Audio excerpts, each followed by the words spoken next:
Hello everyone, how are you? Hope you're having a beautiful and awesome Sunday. Hope you're able today to take some time out, even just for you, a quiet moment, or just maybe you could use it as a family time.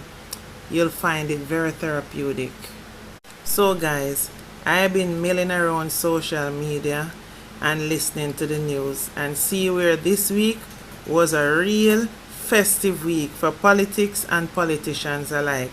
However, I'm going to start with opposition leader Mark Golding and his comments towards Speaker of the House, the Prime Minister Andrew Holness' wife, Juliet Holiness, because based on the backlash that has obviously been created by political activists for the JLP, the airwaves being bombarded with what they think he said, and I get the feeling that a lot of people never tried to go and listen to exactly what he said. Because when listen to what is being said out there in the public, I was under the impression that Mark Golding said something gender biased about Mistress Holness, which is based on my depiction of him would be very disappointing. So I had to go seek and hear for myself exactly what he said. And this is it, I quote, "The head of parliament, Juliet Holness, is now the spouse of the head of government.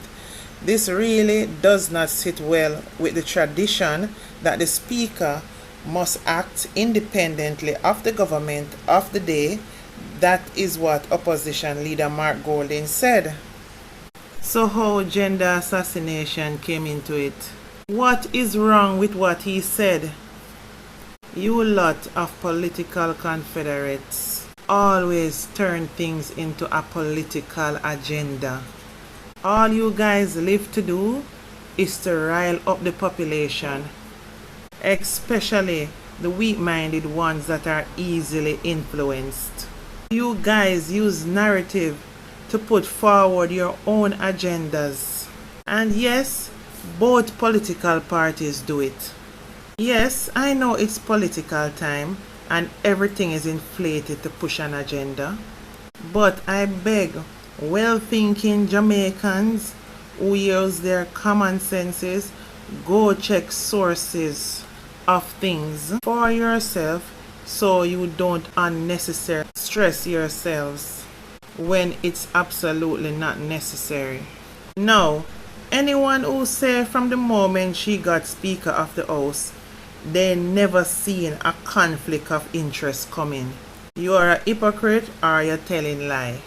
Even if it only ran through your mind, it's a natural thing to think and feel.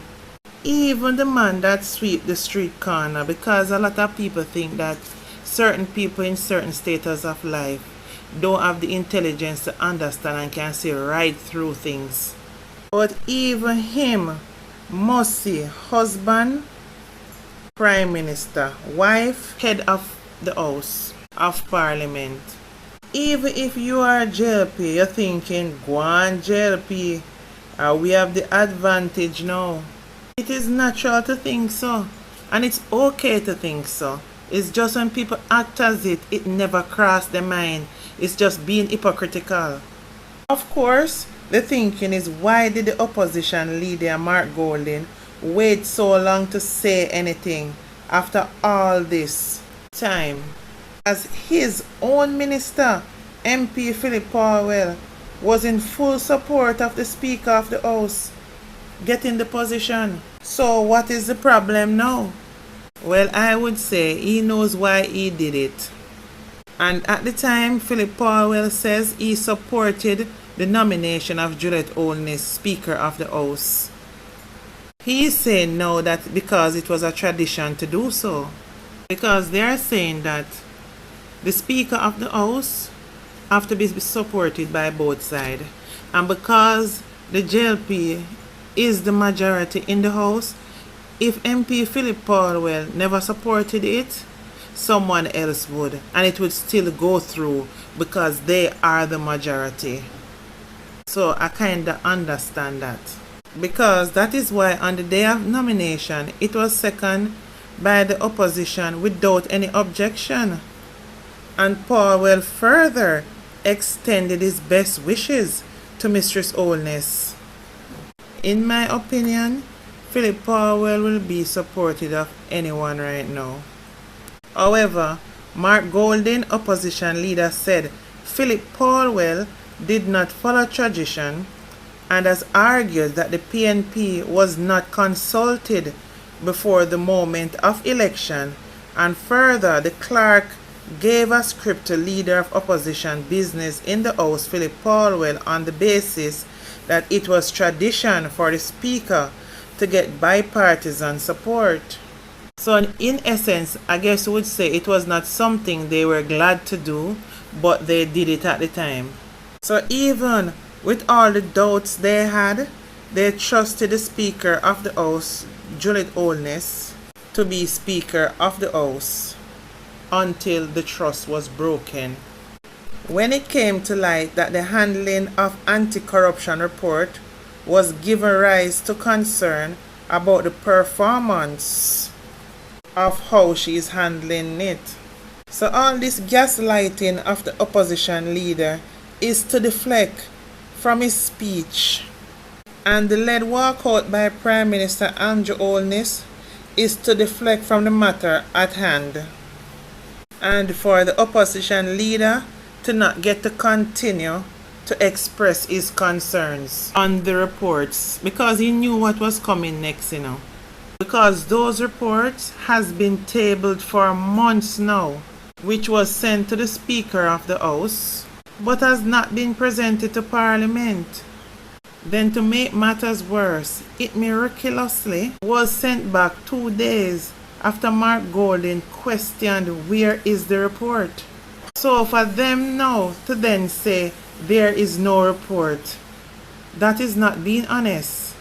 But what they did not know was that the Auditor General, Pamela Monroe Ellis, would have come public and say 2 reports she had already sent to Parliament, one on December the 28th, 2023, and another in January the 29th, 2024, were returned by the Parliament leadership to her department yesterday.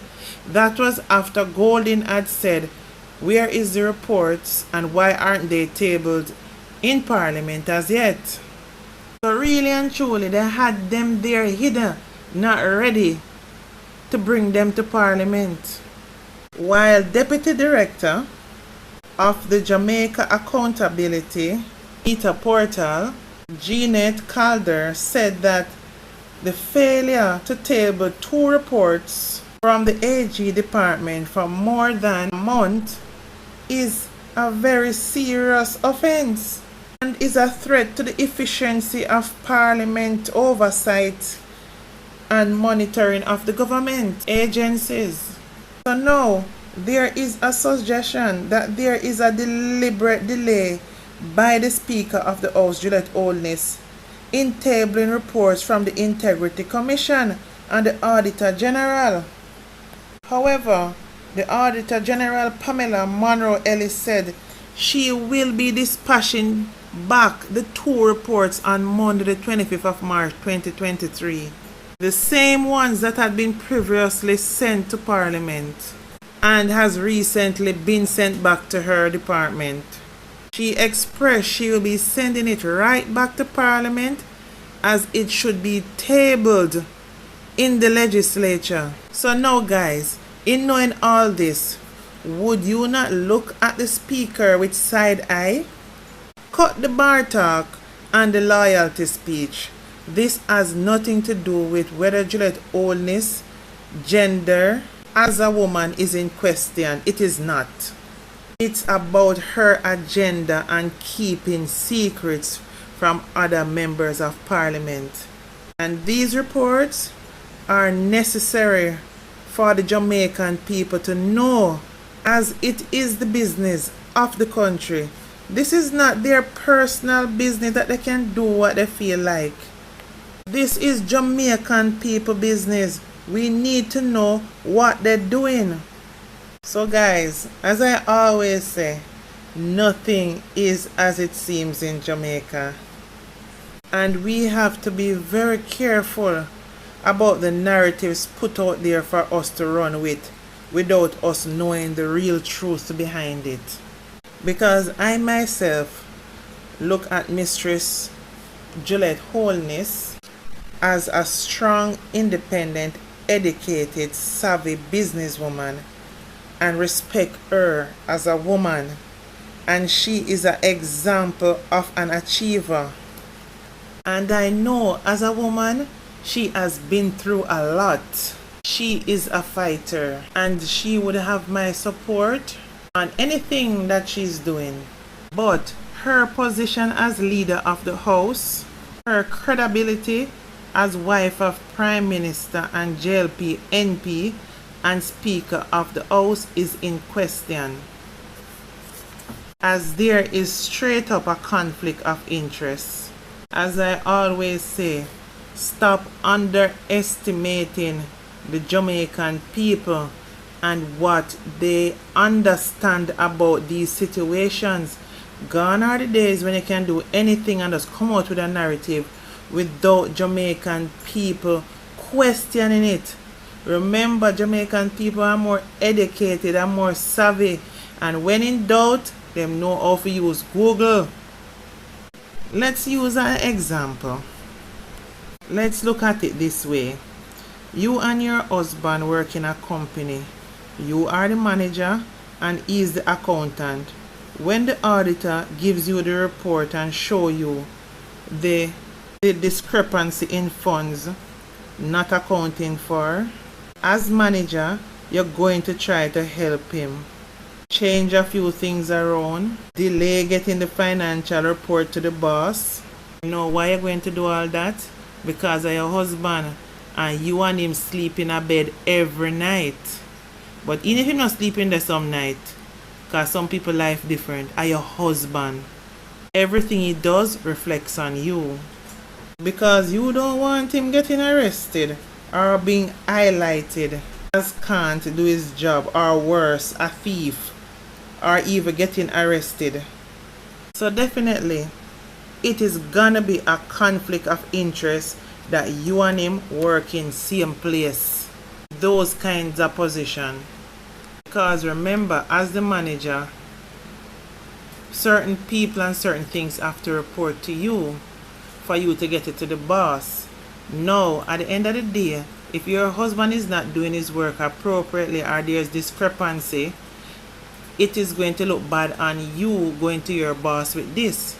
So obviously, you're going to try to rectify the situation, delay the situation, or whatever tactics you have to use. Giving him time to reorganize himself, shift some things around. You're going to protect your own. So when you check it out, really and truly, Mark Golding was not gender biased or putting down Juliet Holiness eligibility. Just that it's a blatant conflict of interest. Because remember, the Prime Minister is her husband.